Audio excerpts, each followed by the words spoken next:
Ipaning thingangba napana cha leibiramu namomdi yum thangnabadagi khambi maira lawrukhige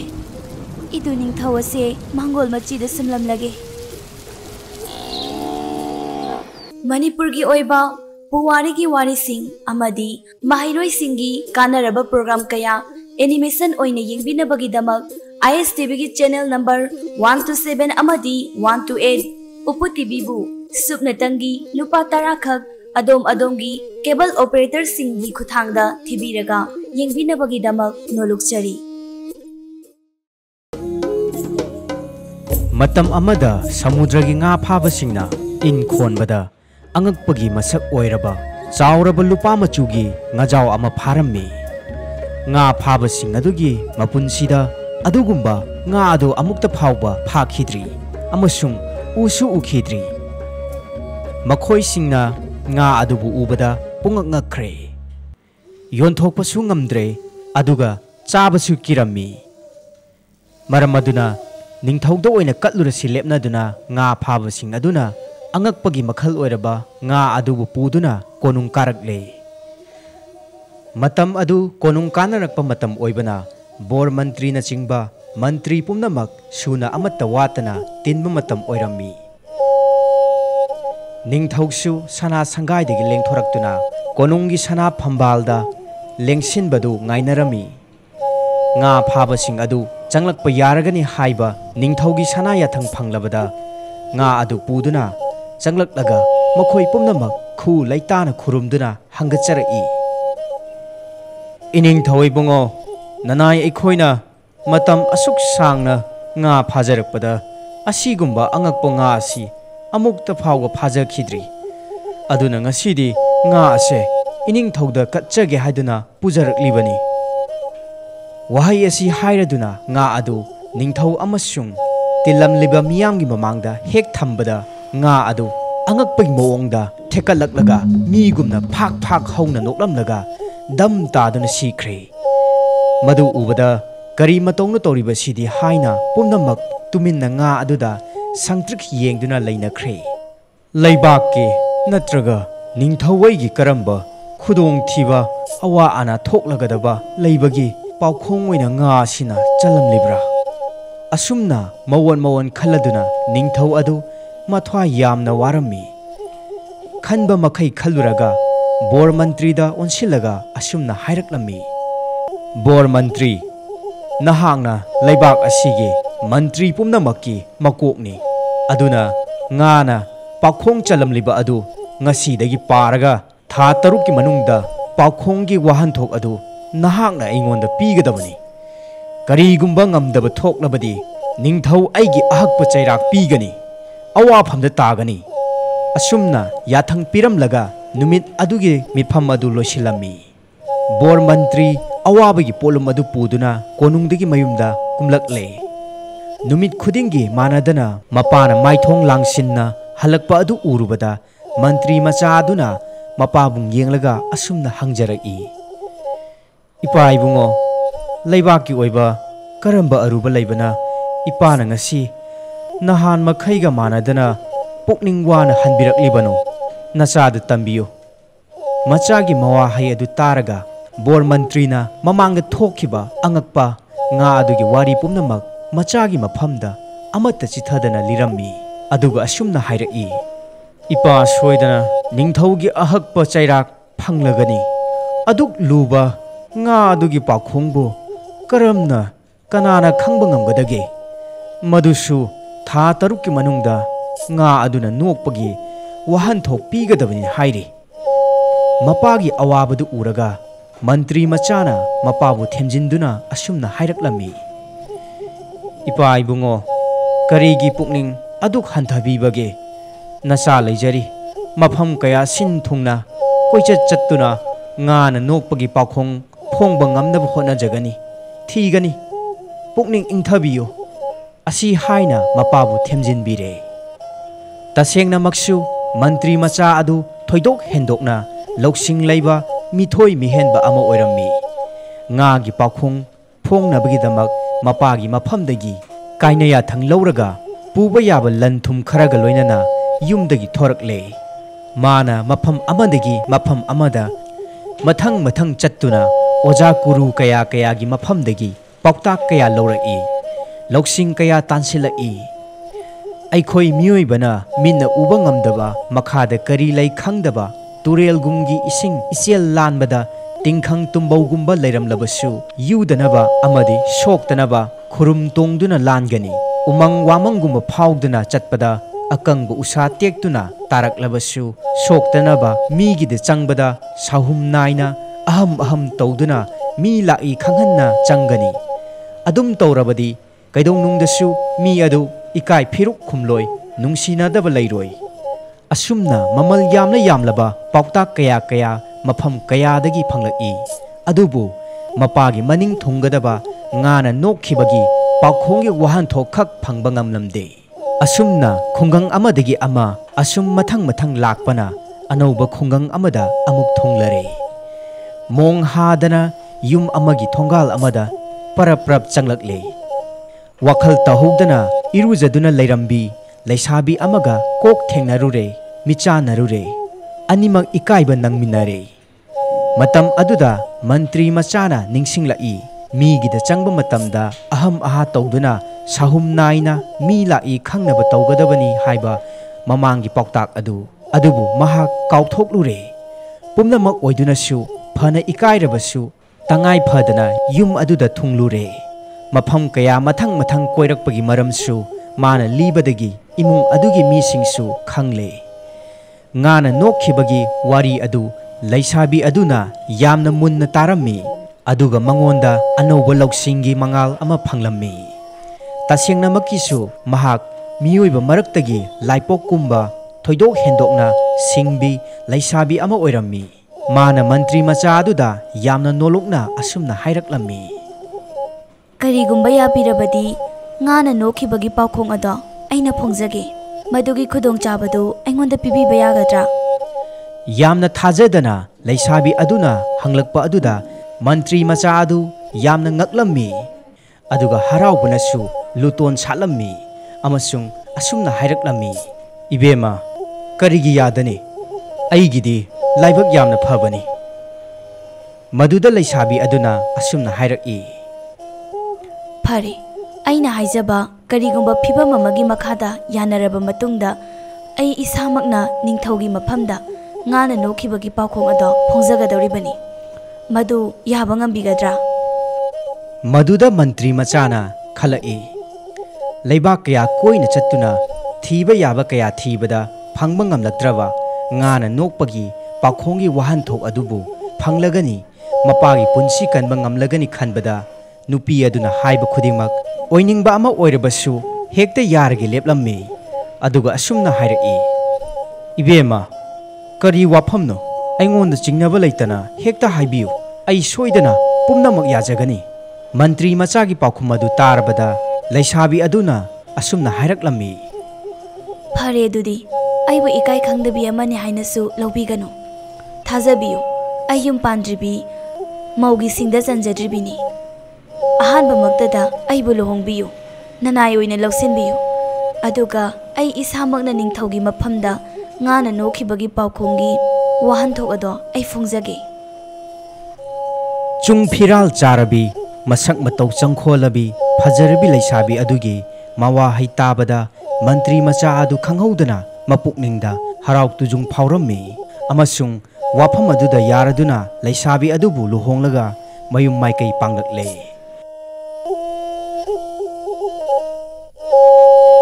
aduga mangjongna mayumda mi thaduna mahangna magi khongchet adu mai pakna halakle khanghalami adubu phibamna matamna yakhidabana mahangna mama mampagi yathang yaudana luhonglakpabusu ngakpinaba haijaraklammi bor mantri machana mai pakna halakle tabada haifam khangdana nungaikhre amasung harau tayamna hongnabi matung inna macha mamabu oklure mantri machana mana thengnarakpa khudingmak mapagi maphamda amata chithadana liduna khana nainare nong nganbaga mamong nupibu konungda puduna ningthauga una hallage khanduna sem sakhre kari amu haigani bor mantri do ngagi pakhong phanglagani khallubada nong ngalhaningbana ahing adu mikup ama phawba tumthaba yaramde nong ngalabada bor mantrina mamong nupibu mamang thana puduna konung karakle sana sanga yaurabada bor mantrina mamong nupibu khu leitana ningthauda khurum hallami amasung hangalami iningthau ibungo nanai asi atai kana natte aigi hek pokchaba icha nupagi imong nupini handaki angakpa ngagi pakhong adudi nanai imong nupi asina oina phonghanjarage bor mantri gi wahay adu tarabada ningthauna momon noktuna nupi aduda onsinduna asumna hanglaklammi he nupi macha yamna nungaire pele nangumbi nupi macha amana asuk lukhraba kana amatana phongba ngamdraba pakhong asi phongani haiba phare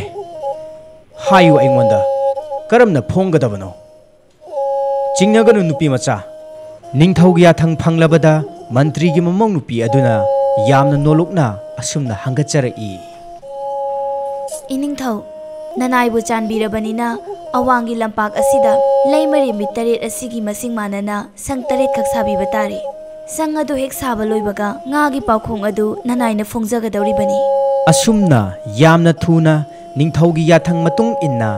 sang taret adu saba pungloi loikhre amasung sagol paujel tawduna pungjau thinduna hayeng dingagi pakhong phonglagani haina mipung khudingda khanghankhre nonga labada ngasidi ngana nokpagi pakhong phonggadawri haiduna konunggi awangi lampa adu mina chona chainaba ngamdana krik krik inana tinkhre matam asida bor mantri gi mamong nupi aduna yamna nolokna ningthauda hangatcharai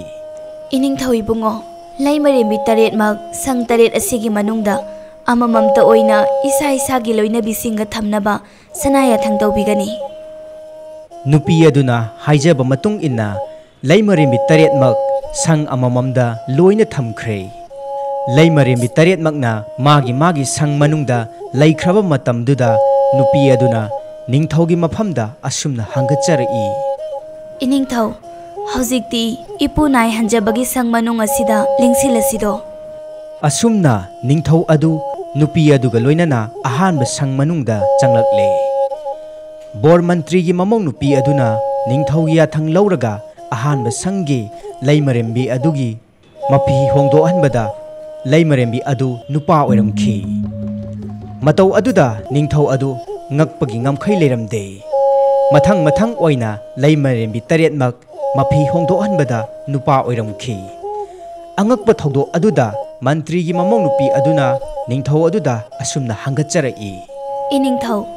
laigi sayon oiraba nga aduna chalamliba pakhong adu masini iningthauna karisu khanglaroi matagum laimarembi taret sing asina hairang lonja cha lairang lonjin chin tawbadu karisu khangdre haiduna nga aduna iningthaubu onthokna pangkhreda ko khanduna noklamlibani nanai ai nga gi pakhong phongba loijari ningthau adu tilamliba miyam adugi mamangda ikai phiruk khumkhre sawban mai haukhre adugumba lamchat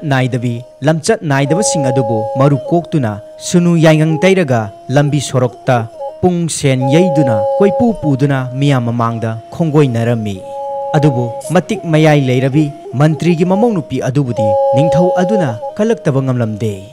mahakpu lauraga laimarembi haptuna leibak ngakminnaba mahakna yamna pamlammi maram aduna bor mantri bu kaurammi aduga asumna hairammi bor mantri aihak hojik nama taba punsi haibado oiredo masi nahakna hena khanglibaduni leibaki oina afaba natte mang takna nabagi masakni aduna panthaba tawdana yamna thuna loksing leibi leimarembi oibada matik chabi nupi ama thidaba yadre kari khanbage ningthaugi yamna langtaknaba matau adu uraga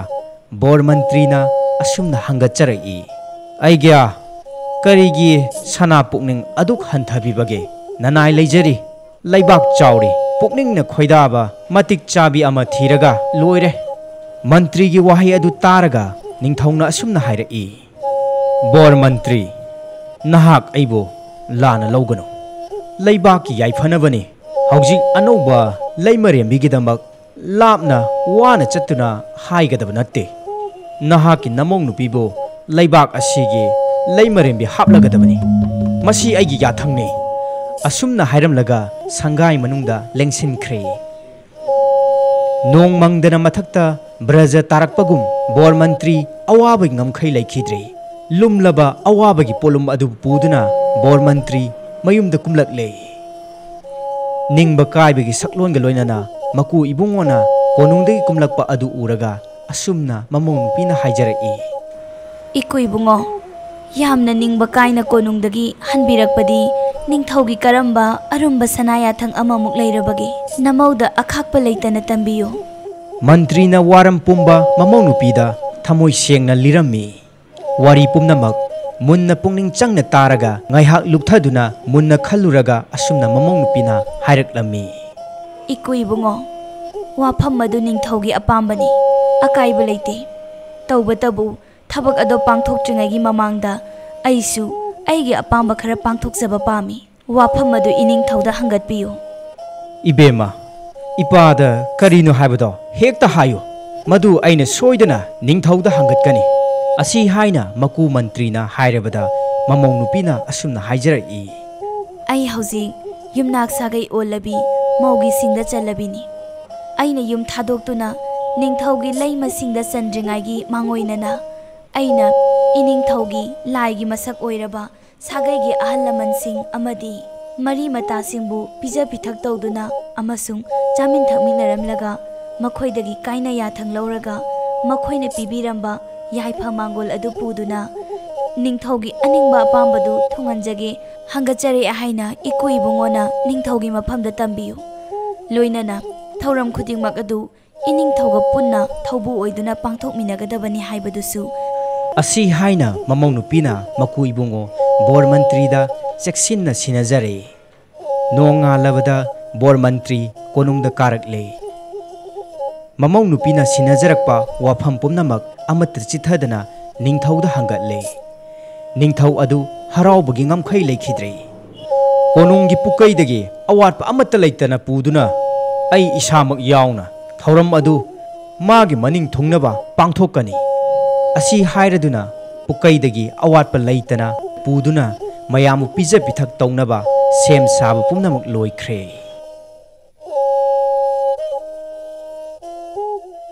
ngасidi bore मंत्री की ममोंग नुपीना निंगथौगा लोइनना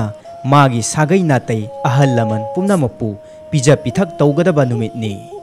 पुमनमक सुना तिल्लबदा bore मंत्री की ममोंग नुपीना खु लैताना असुमना खुरुमदुना निंगथौदा हंगचरई इनिंगथौ इबुंगो ngasiगी lai guru ahal laman mari matasingbु पिजा पिथक तौबगी थौरम असिगी मरु ओइना थौबुदी इनिंगथौ इबुंगो निदो अदुना मयाम पुमनमकना चाबा थकपा पुमलोय लोइख्रबा मतुंगदा कोना इनिंगथौना लुक फंगबिबा तारे ननाय ओइबिगी वाफम असिबु इनिंगथौना करी खनबिबगे सकचुदा चंखोलबी चुंग फिराल चारबी निंगथीरबी नुपी अदुना हाइरकपदा करमना निंगथौ अदुना इंदबा ngमगनी निंगथौ अदुना असुमना हाइरई करीसु अकाइबा लैते नंगना असुम तौसी हाइबदु अइदि इयादा याय असुमना मखोय मयाम अदुना चाबा लोइबा ngaइदुना निंगथौ अदु लैरे मयाम पुमनमकना चाबा लोइख्रबदा बोर मंत्री की ममोंग नुपी अदुना मखुत्ता पुखम अमा पाइदुना मयामना चारंबा मरक अदुदा चंगदुना चेन चेनदुना मयामना चारम थकलंबगी लेमलंबसिंग अदुदगी खरा खरा लौखटलगा निंगथौना हानबा लुक अमा निंगथीना सेमले